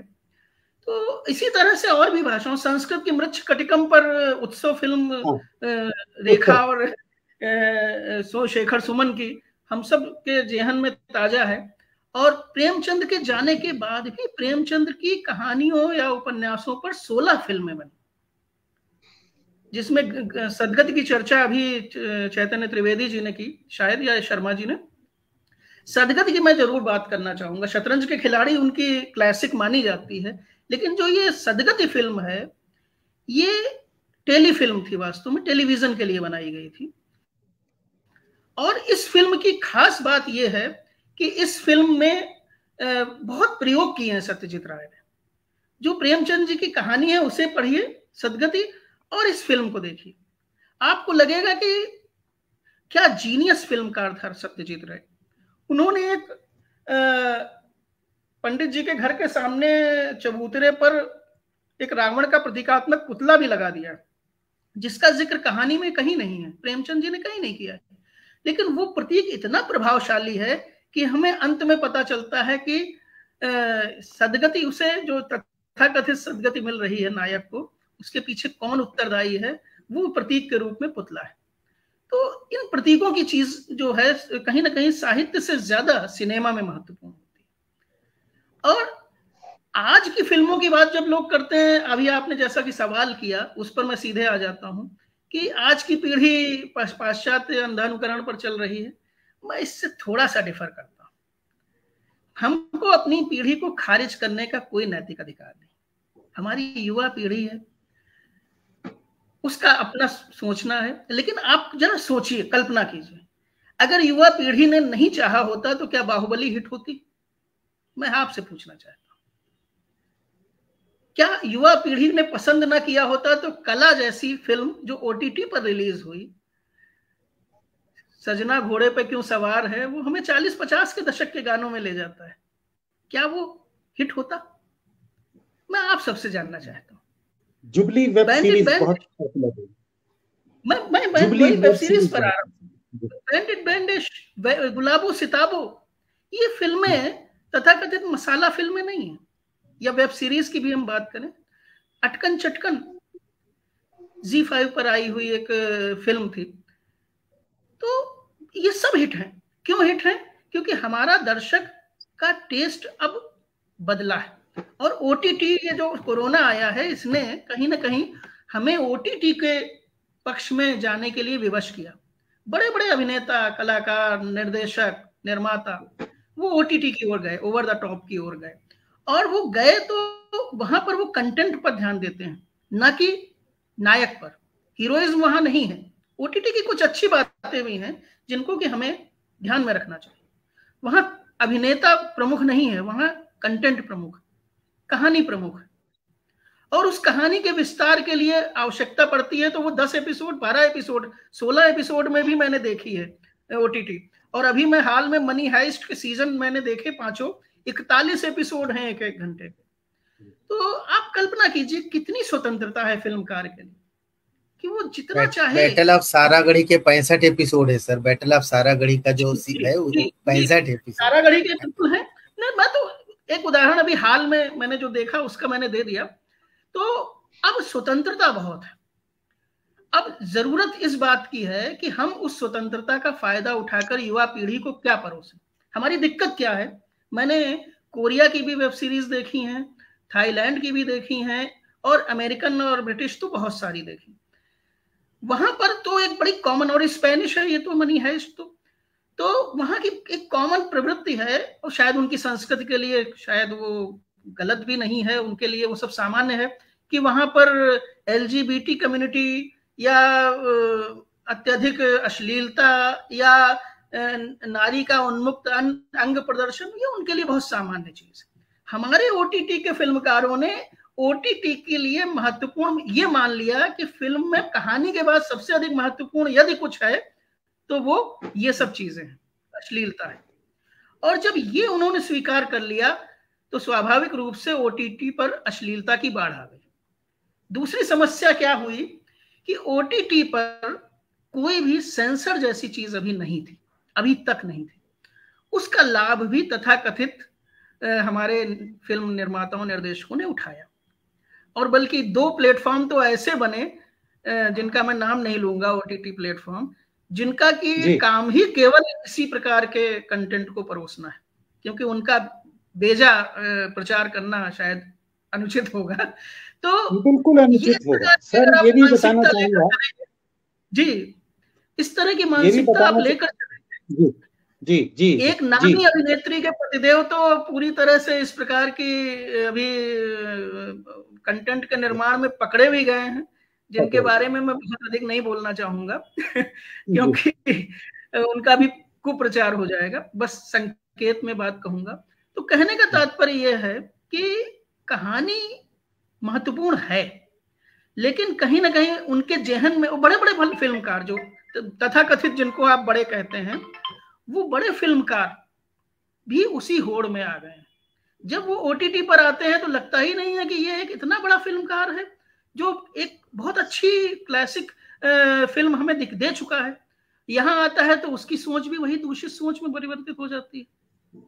उसका उदाहरण चाहे तांडव ले लीजिए, चाहे मिर्जापुर ले लीजिए, चाहे आश्रम ले लीजिए, मैं नाम नहीं लूंगा, आप सब समझदार हैं। फिल्मों के नाम से या वेब सीरीज के नाम से आपको सब कुछ संकेत मिल रहे होंगे।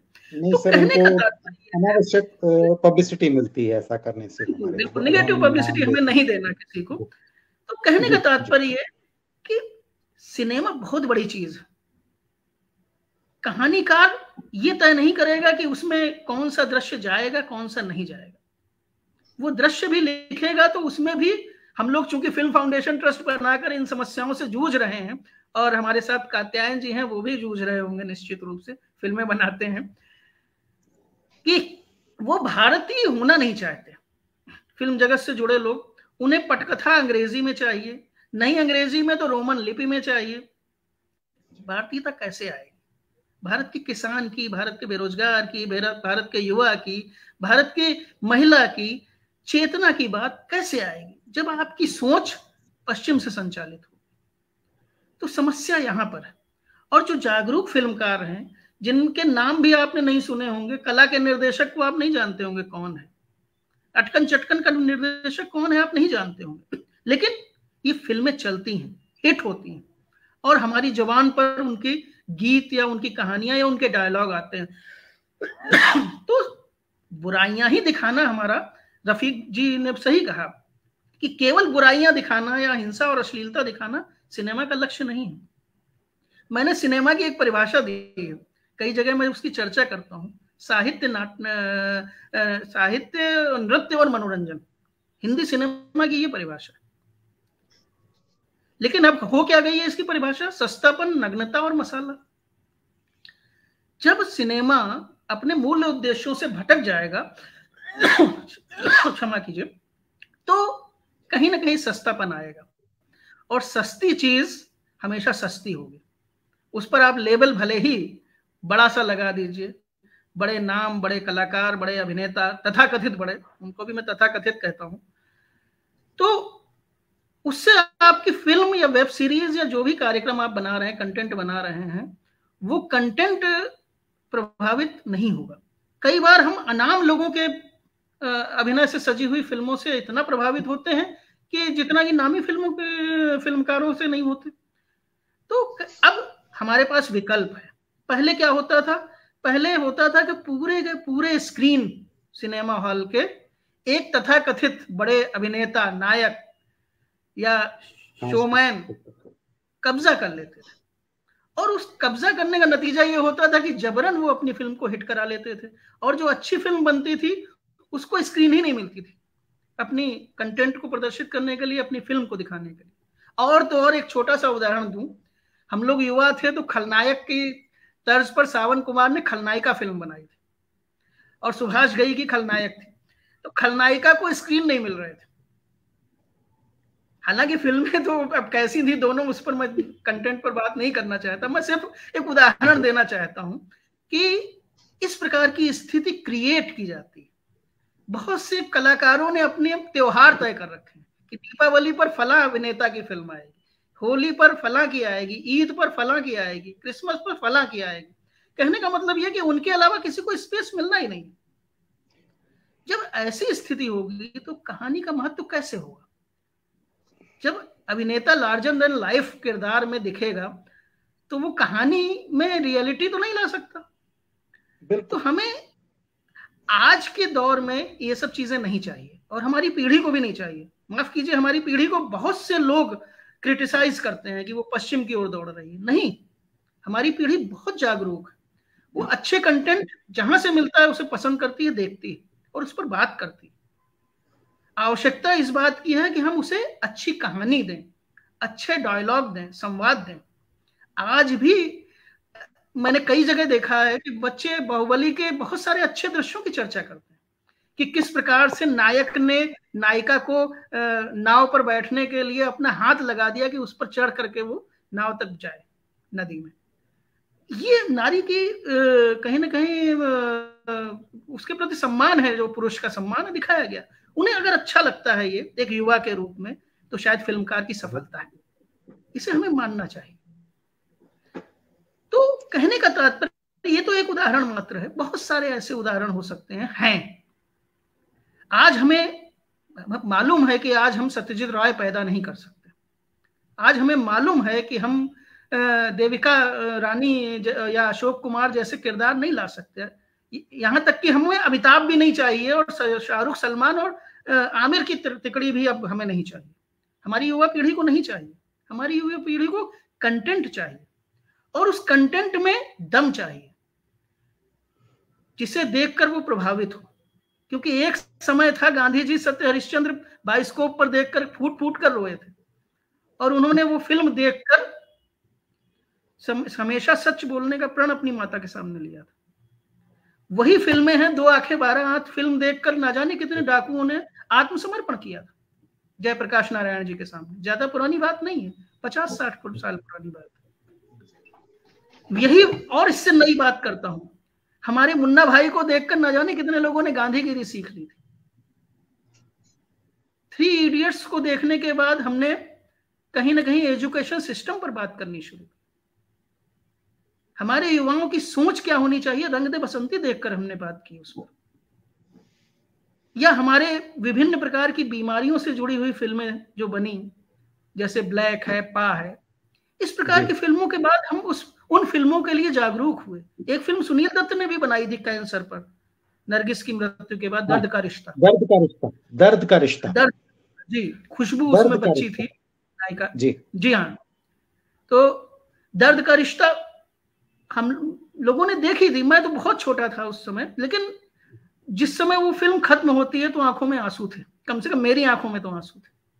हाँ, उसमें सर एक डायलॉग था कि जब आप अपने किसी अपने को आप खोते हैं तो आप कहीं ऐसे पाथ ब्रेकिंग तरीके से जाते हैं, तो वहां पर ये है। और सर मैं ये चाहूंगा कि कुछ और जो अभी पायरेसी पर भी सरकार ने लगाम लगाई है, डिजिटल पायरेसी पे, सिनेमा पायरेसी पर, और ओटीटी को भी नकेल पे रखा है। जी हाँ, मैं बात करता हूँ, वहां आता हूँ, क्योंकि समय की अब सीमा शायद मेरे लिए कुछ कम हो गई है। बिल्कुल तो बिल्कुल, क्योंकि मैं क्या कहा, तो अब एक दूसरी फिल्म की बात करूं जिसको देखकर निश्चित रूप से सबकी आंखें गीली हुई होंगी आंखियों के झरोखे से। जी। किस प्रकार से उसमें भी एक बीमारी से मृत्यु है। तो ऐसी फिल्मों ने हमें कहीं ना कहीं प्रभावित किया है। और शोले की बात कर लेता हूं, क्योंकि सबसे ज्यादा दमदार पटकथा की अगर कभी बात होती है तो शोले की चर्चा होती है। आपको पता होना चाहिए कि शोले शुक्रवार से रविवार तक फ्लॉप रही थी, और शनिवार को एक बैठक होती है रमेश सिप्पी और सलीम जावेद की, और ये कहा जाता है कि इसके हमने कई अंत बनाए हैं, तो जया भादुड़ी की अमिताभ बच्चन से मतलब एक तरह से पुनर्मिलन कह लीजिए या मिलन कह लीजिए करा दिया जाए, और एक सुखांत उस पर, इसको ट्रेजेडी की जगह एक अच्छे अंत की ओर ले जाकर खत्म किया जाए, तो शायद दर्शक देखने आए। तो उस समय सलीम जावेद दोनों ने ये कहा कि एक सप्ताह और देख लो, अगर ऐसा नहीं होता है तो फिर हम लोग अंत को बदल देंगे। और उसके बाद सोमवार से जो भीड़ उसमें आती है, फिर वो एक कल्ट फिल्म बन जाती है। और हमें यह भी नहीं भूलना चाहिए कि उसी दिन जय संतोषी माँ भी प्रदर्शित होती है जी, सन 1975 में, और दोनों पैरेलल हिट, सारे रिकॉर्ड दोनों तोड़ती। जय संतोषी माँ के बाद संतोषी माता के पूरे देश में, खासकर उत्तर भारत और पूर्वी भारत में मंदिर बनते हैं, मंदिर बनते हैं, हमारी महिलाओं ने शुरू कर दिए जम के, शुक्रवार का व्रत रखने लगती हैं। जी हाँ जी तो ये फिल्मों की ताकत की मैं बात कर रहा हूँ, फिल्मों की ये हमारी ताकत है। उसकी पटकथा अगर ताकतवर होगी, उसमें कंटेंट ताकतवर होगा, कलाकारों का अभिनय ताकतवर होगा, तो सन 1942 में विजय भट्ट जब भरत मिलाप बनाते हैं तो बैलगाड़ियों से लोग जो है फिल्म देखने के लिए पहुंचते हैं, और 1987 में जब रामानंद सागर रामायण बनाते हैं टीवी के लिए, तब गलियां सुनसान हो जाती हैं। भारत और सर जब माफी चाहता हूं, जब आदि पुरुष बनती है तो लोग डंडा लेके भागते हैं। आदि पुरुष और राम सेतु की चर्चा ना करें, क्योंकि राम सेतु के लेखक मेरे मित्र हैं और आदि पुरुष के लेखक भी मेरे परिचित हैं। उन पर मैं बात इसलिए नहीं करना चाहता कि इस प्रकार की फिल्में बनाकर वे भारतीय संस्कृति का कितना नुकसान कर चुके हैं कहने की आवश्यकता नहीं। तो राम सेतु कह रहा हूँ, राम युग की मैं बात कर रहा हूँ। तो स्वाभाविक है कि भारतीय संस्कृति को एकता कपूर नहीं चाहिए, महेश भट्ट नहीं चाहिए, भारतीय सिनेमा को भी नहीं चाहिए। भारतीय सिनेमा को संवेदना चाहिए, संवेदनशील निर्देशक चाहिए, वो निर्देशक जो जनता की नब्ज पकड़े। और साहित्य और सिनेमा के संबंध मधुर तब होंगे जब फिल्मकार के साथ साथ साहित्यकार को भी इस बात का भान होना चाहिए, एहसास होना चाहिए, उसे महसूस करना चाहिए कि हम भगवान नहीं हैं। क्योंकि जब एक उपन्यास लिखा जाता है तो साहित्यकार भगवान होता है, क्योंकि स्वयंभू माना भी गया है, कबीर मनीषी प्रभु स्वयंभू। लेकिन यहाँ आप स्वयंभू नहीं है, भगवान नहीं है, यहाँ आपकी डोर निर्देशक के हाथ में, और एक फ्रेम है जिस फ्रेम में आप चाहे मोबाइल में देख रहे हो इस कार्यक्रम को या लैपटॉप पर देख रहे हो, ये एक फ्रेम है, ये सिनेमा का छोटा रूप मान लीजिए। और इसमें एक समय की सीमा है, उस समय की सीमा में आप भी एक पुर्जे हैं जैसे अन्य लोग हैं, चाहे वो गीतकार हों, चाहे वो कह लीजिए एडिटर या संपादक हों, चाहे वो नृत्य निर्देशक हों, अगर लड़ाई के सीन हैं तो एक्शन डायरेक्टर अलग होते हैं, बहुत सारी चीजें जुड़ी होती हैं, अभिनेता अलग होते हैं, वस्त्र सज्जा विन्यास करने वाले अलग होते हैं, तो सबके साथ आप भी हैं। तो आप अपनी पूरी पोथी को सिनेमा के पर्दे पर नहीं दिखा सकते, उसमें कुछ घटाया जाएगा, कुछ बढ़ाया जाएगा, और जो इसको स्वीकार कर लेता है वो फणीश्वर नाथ रेणु हो जाता है। फणीश्वर नाथ रेणु शैलेंद्र ने जब ये फिल्म बनाई तो इतने प्रभावित हुए तीसरी कसम फिल्म से कि उन्होंने अपनी बेटी का नाम वहीदा रहमान रख दिया। क्योंकि वहीदा रहमान ने इतना शानदार अभिनय किया था उनके अनुसार कि उससे बढ़िया कोई अनुभव उनके नायिका के लिए कर ही नहीं सकता था। तो कहने का मतलब यह है कि फिल्मों को लेखक की जरूरत और लेखक को फिल्म की जरूरत का ध्यान रखना होगा, और इसके लिए हमें मुखराम शर्मा चाहिए, हमें कमलेश्वर चाहिए, हमको मनोहर श्याम जोशी चाहिए। अगर आप अपने अहंकार में कहेंगे कि नहीं सिनेमा तो बेकार चीज है, देखिए जब सन 32 में कहा था इस बात को प्रेमचंद जी ने, उस बात को कहे हुए भी 90 वर्ष लगभग हो गए, 91 वर्ष हो गए। तो कहीं ना कहीं अब चीजें बदली हैं, स्वरूप बदला है। आज सिनेमा सिर्फ पर्दे तक सीमित नहीं है या कुछ लोगों की बपौती नहीं है। आज कोई फिल्मकार चाह कर भी सिनेमा को एक दायरे में, एक निश्चित चौखटे में कैद करके नहीं रख सकता, क्योंकि आज आप चाहें तो अभी अपने मोबाइल से 15 मिनट की फिल्म बनाकर यूट्यूब पर प्रदर्शित कर सकते हैं। हर व्यक्ति फिल्मकार है, जिस तरह हर व्यक्ति पत्रकार बन गया है सोशल मीडिया के दौर में, ऐसे ही इस अति सक्रियता, इलेक्ट्रॉनिक मीडिया की अति सक्रियता कह लीजिए, इसके दौर में हर व्यक्ति फिल्मकार बन गया है। आज हम ये कार्यक्रम प्रस्तुत कर रहे हैं, ये भी एक फिल्म है, फिल्म का छोटा रूप है। तो कहने का तात्पर्य यह है कि हमको सभी को मिल करके एक श्रेष्ठ सिनेमा की ओर अग्रसर होना पड़ेगा। क्यों हम कोरियाई मूवीज को बहुत पसंद करते हैं, आज ईरान की फिल्में हमें बहुत प्रभावित करती हैं, ऐसा क्यों है? कहीं क्योंकि उनमें संवेदना है। बाइसिकल थीफ की कहानी बहुत संक्षिप्त है और बहुत ही साधारण है, लेकिन फिल्म असाधारण है। तो हमें ये देखना होगा कि ऐसा क्यों है, और अगर हम ये समझ पाए तभी शायद कथाकार और सिनेमा एक दूसरे के नजदीक आ पाएंगे और अच्छी कहानियां हमें मिलेंगी। गीतकारों ने इस बात को समझा, गीतकारों ने महसूस किया कि हमको दृश्य की आवश्यकता या परिस्थितियों की जरूरत के हिसाब से गाने लिखने। अगर परिस्थिति भैया मेरे राखी के बंधन को निभाना लिखने की है तो शैलेंद्र ये गीत लिखते हैं।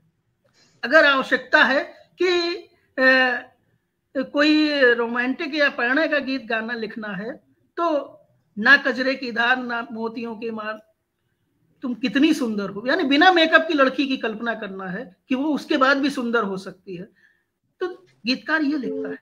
तो कहने का तात्पर्य ये है कि हमको गीतकारों से कहीं ना कहीं कथाकारों को सबक लेना पड़ेगा कि फिल्म की जरूरत क्या है, युवा पीढ़ी की क्या जरूरत है, और आज के हमारे समाज की क्या जरूरत। सबसे बड़ी बात समाज है, क्योंकि जैसा हम बोएंगे वैसा काटेंगे।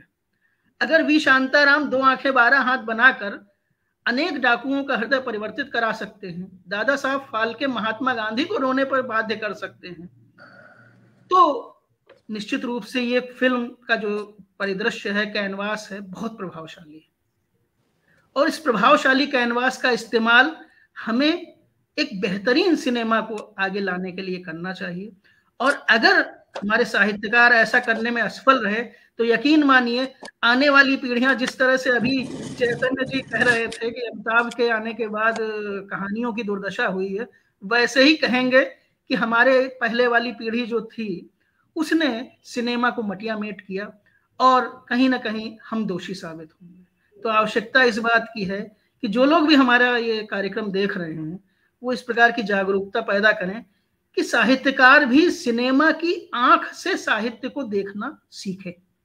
जब तक ऐसा नहीं होगा तब तक शायद हम अच्छे सिनेमा या गुणवत्तापूर्ण सिनेमा को नहीं तैयार कर पाएंगे। और अगर नहीं तैयार कर पाते हैं तो फिर हमें ये रोना भी बंद करना होगा कि हमें ऑस्कर नहीं मिलता या हमारी फिल्मों की निंदा होती है, आलोचना होती है, और भेड़ चाल से बचना होगा।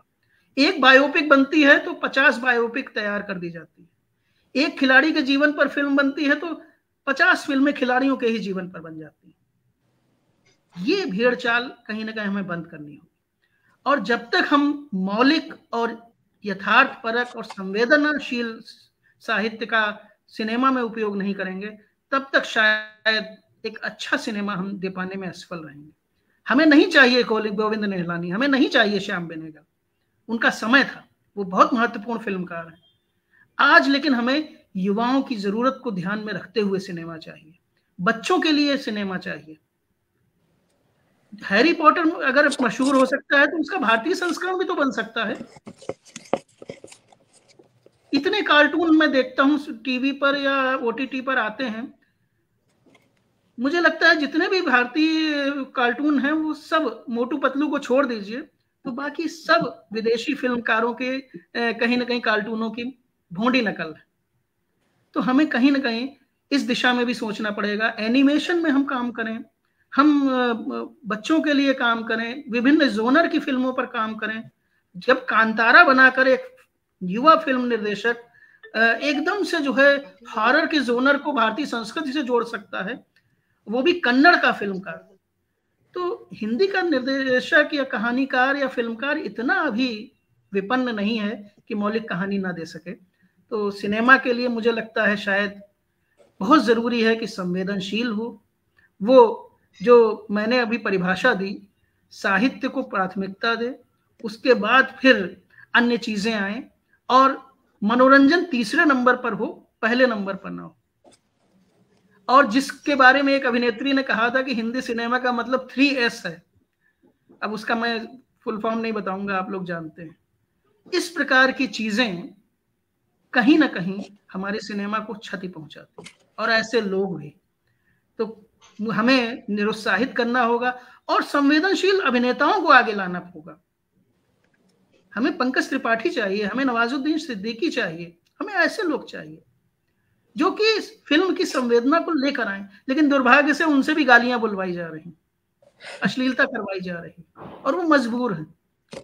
तो जब तक फिल्मकार एक अभिनेता का सर्वश्रेष्ठ उससे नहीं निकलवाएगा, और एक कथाकार बेहतरीन फिल्म के लिए बेहतरीन कहानी नहीं लिखेगा, और फिल्म टेक्निक से, फिल्म निर्माण की प्रविधियों से अवगत नहीं होगा, तब तक शायद अच्छा सिनेमा देने में हम विफल रहेंगे। बहुत बहुत धन्यवाद। आदरणीय, आपका बहुत बहुत धन्यवाद। आपने विस्तार से बहुत सुंदर जानकारी दी। हमारे अन्य वक्ताओं ने भी हम फिल्म और साहित्य को जोड़कर जो जानकारी और अपने मत हमारे दर्शकों के सामने रखे, उसके लिए बहुत बहुत धन्यवाद। अंत में मेरे ख्याल से निष्कर्ष यही निकलता है, आज की चर्चा को देखते हुए हम कह सकते हैं कि फिल्मों का निर्माण होना ही समाज के लिए होता ही समाज के लिए है, अतः वह हमारे समाज से गहरे रूप में जुड़ी होती है। ये समाज की यथार्थ से मुठभेड़ करती हैं और समाज को एक नई दिशा प्रदान करने में सहायक होती है। भले ही ये कहा जा सकता है कि सिनेमा की अपनी एक अलग दुनिया है, किंतु फिर भी पूरी तरह ये नहीं कहा जा सकता कि ये साहित्य से पूरी तरह कट गया है। कहने का आशय यह है कि आज के दौर में सिनेमा जगत फिर से समाज के प्रति करवट ले रहा है, और साहित्य की मानसिकता वाले फिल्म निर्माताओं की आवश्यकता है ताकि वे समाज का यथोचित मार्गदर्शन कर सकें और एक अच्छे समाज की परिकल्पना कर सकें।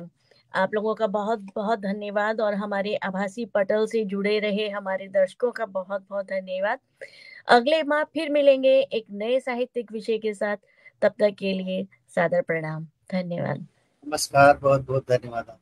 बहुत बहुत धन्यवाद।